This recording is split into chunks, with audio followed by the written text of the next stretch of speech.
네, 자주자주 TV 시청자 여러분, 반니. 지금 이곳은 사드가 배치되어 있는 성주 소성리 마을입니다. 공기도 좋고요. 지금 산새도 푸르르고 이런 와중에 여러 가지 구호들 지금 보이시나요? 이 소성리 사드 배치를 반대하는 주민들의 투쟁이 지금까지 계속 이어지고 있다고 해서 아침 일찍 찾아왔습니다. 잠시 후 7시부터 이곳에서 매일 아침 진행되는 평화 기도회가 진행된다고 해서 와봤습니다. 저쪽으로 쭉 가면 그 기지가 있는 곳이고요. 입구 쪽에 이런 기도회 천막이 마련되어 있습니다. 소성리를 지키는 종교인들은 매일 아침 자신들의 방식으로 사드 배치 철회를 위한 활동을 이어가고 계셨습니다. 코로나로 인해 마을 주민들의 참여도 연대의 발걸음도 대폭 줄었지만 기도회와 평화행동은 늘 이어졌습니다. 4월 26일 날 사드가 들어가는 모습을 보았어요. 사드를 들여보내면서 대선 통곡을 하고 대선 끝나고 문재인 정부의 일말의 기대를 품으면서 사람들이 소성리를 떠나갈 때 아직 결말이 난 것도 아닌데 사드가 나가는 그날까지 같이 있어야 된다. 네, 오늘도 어김없이 전문가 선생님을 모시고 무엇이 문제인지 또 어떤 역사를 겪어왔는지 이야기를 좀 들어보고자 합니다. 원불교 성주성지수 비상대책위를 강현욱 교무라고 합니다. 이렇게 합니다. 예, 맞습니다. 박근혜가 탄핵되고 대통령 선거가 한창이던 2017년 4월 26일 대한민국 땅 성주에 사드 장비가 배치되었습니다.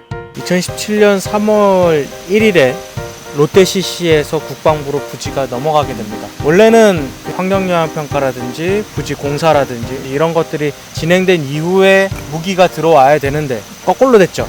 그러한 어떠한 절차를 다 무시한 채 4월 26일 레이더 1기와 발사대 2기 들어왔었습니다. 미군 길을 열어주기 위해서 10,000명에 가까운 병력들이 동원돼가지고 기껏해야 200명이 안 되는 이 사람들을 완전히 뜯어내고 절규하는 사람들 몰아내고서 길을 텅 비워두고 걔네들이 개선장군처럼 V자 그려가면서 그렇게 웃으면서 들어갈 때 이 땅이 미국의 식민지였구나라는 절감을 했어요. 눈물이 나더라고요. 그러니까 레이더 1기와 발사대 6개로 한 포대가 이루어지는데 그 중에서 발사대 2기하고 레이더만 들어온 거죠. 그럼 7월 말쯤에 북한에서 미사일 실험하고서 문재인 대통령이 추가 배치를 명령을 하죠. 그리고 9월 달에 소규모 환경영향평가가 결론이 납니다. 조건부 승인을 해주게 되고 9월 7일 날 추가 배치가 되죠. 사드 배치의 주요 명분이 된 소규모 환경 영향 평가. 하지만 이는 불법과 꼼수로 점철돼 있었습니다. 그 부지 크기에 맞게 환경영향평가라는 걸 진행을 해야 되잖아요. 소규모 환경영향평가, 일반 환경영향평가. 이 두 가지는 사업이 진행된 과정에서 환경영향평가를 하게 됩니다. 비용이 지출이 되니까 사회적 비용이 굉장히 발생이 되죠. 이런 거를 보완하기 위해서 생겨난 게 전략환경영향평가입니다. 사업이 시행되기 전에 평가하는 것. 그런데 국방부에서는 전략환경영향평가를 피하기 위해서 먼저 31만 점점점 제곱미터를 먼저 1차 공여를 해서 소규모 환경영향평가를 진행합니다. 대통령은 환경영향평가 이후에 된 임시배치 상태를 완전 배치를 할지 말지 결정하겠다라고 했죠. 미군 기지에 대한 위해 요소를 환경영향평가로 평가할 수가 없어요. 주한미군 기지가 발생시키는 위해 요소는 전부 다 사후적으로 발생돼요. 사드 기지가 가지고 있는 외교적인 문제, 경제적 피해, 주민들이 겪고 있는 짓밟히는 과정에서의 그 문제, 그걸 환경영향평가로 어떻게 평가를 하냐라는 거죠. 거기서 또 멈출 줄 알았는데 사실 그 이후에도 멈춘 적은 없습니다. 소규모 환경영향평가에 따라 사드 기지 공사가 진행이, 그게 2018년 4월달에 역사적인 판문점 선언이 있었던, 남북이 만나고 평화적 정세가 조성되는 그때 4월 23일 날 기지공사 장비가 들어가고, 그 기지공사를 막기 위해서 저 진박교에서 대치하면서 핸드폰으로 그 장면들을. 촛불 정부는 전 세계 앞에 한반도 평화와 번영, 민족의 화해를 공포했지만 정작 소성리는 더 첨예한 대결과 전쟁의 터로 전락시켰습니다. 촛불 시민들이 승리해서 문재인 대통령을 당선을 시켰죠. 사실 그때 5월 9일 날 여기 어른들께서 많이 오셨습니다. 얼마나 기뻤겠어요. 그래서 뭔가가 그래도 좀 바뀔 줄 알았죠. 저나 이 지역 주민들이나 가장 어떠한 이렇게 심경에 있어서의 가장 적절한 표현은 상대적 박탈감이에요. 남북 문제에 있어서도 촛불 정보라고 하는 거에 있어서도 상대적 박탈감이 드는 거예요. 우리가 촛불 집회로 우리가 촛불 행동을 통해서 탄생시킨 정부인데 칭찬을 할 수가 없는 거죠. 4년 동안에 끊임없이 지옥은 여전히 됐고 오히려 더 강화된 전쟁터를 만들어 놓은 게 이 정부인데 그 누구보다도 발해왔던 정세 속에서도 기뻐할 수 없는 거죠. 웃을 수 없고 박수 칠 수 없는 굉장히 모순된 감정을 느끼죠. 제대로 우리가 대통령은 뽑았구나. 아, 확실하게 쏴도 바로 뽑아가 가겠다. 한동안은 잠깐 우리가 행복했었어요. 그랬더니 문재인 정권에 의해서 사드가 또 추가 배치가 되고 어떤 분이 박근혜 정권 때보다 오히려 문재인 대통령이 되면 더 잔인하게 할 수도 있다고 이런 얘기를 해요. 뭐 말 같지 않고 우리 한때 우리 같은 동지들끼리 더 잔인하게 했대. 역시 그게 맞았어요. 왜냐하면 차라리 4월 26일 날 들어올 때보다 9월 7일 날 들어올 때가 더 잔인하게 했거든요. 경찰들이 엄청 주민들한테 대하는 것도 홀도 강압적으로 무자비하게 이제 폭력 휘두르면서 이렇게 들어왔었는데 그 이후 계속 우리가 조금 크고 작은 일들이 있었지만 매번 그런 식으로 했었거든요. 심리적 박탈감뿐이 아니었습니다. 사드 배치는 주민들의 삶을 뿌리부터 무너뜨렸습니다.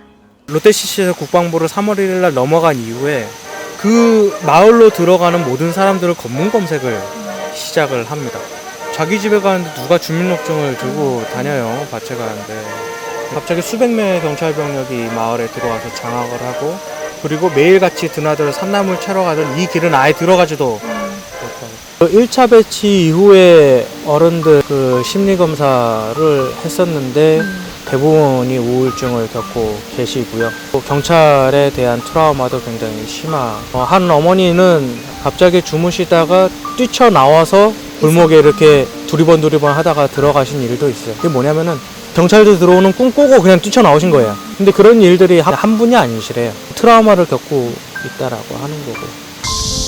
때로는 우리가 조금 좌절을 할 때도 있는 게 뻑하면 우리한테는 도로 점거 불법이니 뭐 이런 법을 들이대갖고 체증을 한다는 이렇게 위협을 가하고 나이 드신 어르신들 저희 거기 5명, 6명씩 달려들어서 강제로 끌어내고 이러면 앞에 막고 하다가도 뭐 시간이 얼마 지나지 않아서 다 끌려나고 이런 걸 계속 자꾸 반복이 되니까 불안하기도 하고 이게 뭐 장비가 들어온다든지 뭐 어떻게 하면 우리가 막을 텐데 또 끌려나올 것 같은 이런 게 미리부터 이제 걱정이 되는 거예요. 처음에 몇 번 이렇게 싸울 때는 죽기로 싸우면 우리가 해낼 수 있을까라는 이런 생각이 들었어요. 지금은 자꾸 이제 마음이 조금 좀 울적하기도 하고 조금 우리 스스로가 힘이 없는 나약함을 절실히 느끼기도 하고 그래요.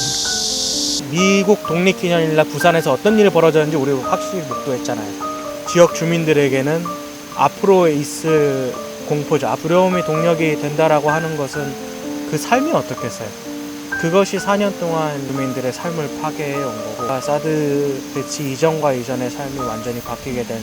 다른 사람들은 편하고 싶다, 뭐 평화롭게 살고 싶다, 편하고 싶다 이거 우리하고는 하나도 와닿지 않은 얘기였거든요. 근데 지금사 우리가 그때 평화를 몰라서 그랬구나. 그때가 평화스러웠다. 지금은 이게 사람이 사는 게 아니다 이제는. 늘 긴장 속에서 살아야 되잖아. 여기 사드가 영구 배치된다. 그러면 미군들이 이 안에 몇백 명이 있을 거 아니에요. 그러면 밤 되고 이러면 이 소성리가 온전하게 그냥 편안하게 놔두겠습니까? 어느 순간에 이 소성리가 유흥가로 변할 수도 있고 많은 사건 사고가 일어날 것이고. 네, 지금은 달마산 입구에 와 있습니다. 이 산길을 올라가면 꼭대기에서 사드 부지 전체가 다 보인다고 합니다. 오늘 날씨도 꽤 덥고 햇빛도 쨍쨍한데 표정이 안 좋으십니다. 네. 네, 덥지만 한번 올라가서 사드 부지 직접 눈으로 확인해 보겠습니다. 함께 가실까요? 고고!